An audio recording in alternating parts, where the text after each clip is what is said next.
ngap hangne perlok kumno ong Donald Trump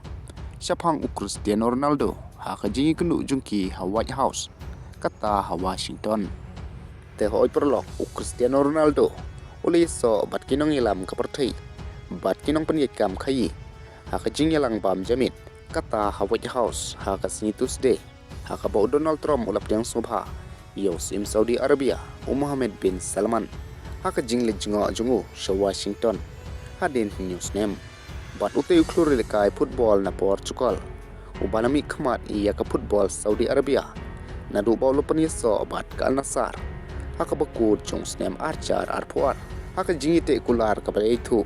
bakalong arspa million lani sispa anyo pulai million sisnem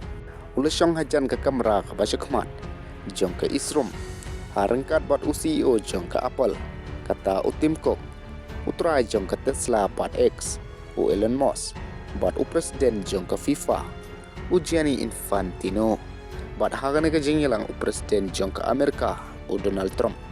ulap yang subhayu Cristiano Ronaldo hakane ka White House da ka baula ay kublay u iya ka jingdon jong u hangta bat ula ongru ba u kun jong u baron u de u big fan jong u Cristiano Ronaldo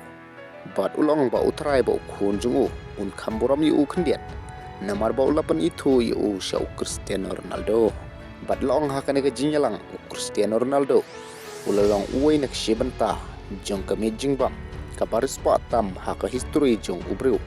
haka ba ka jingdon jing embalalum lang haka ta kami kalalong hadu kaway ka trillion US dollar haka ba hakane ka jing bam janmit kabapawnam kalapan yu ubriw ubarus pa tam haka percay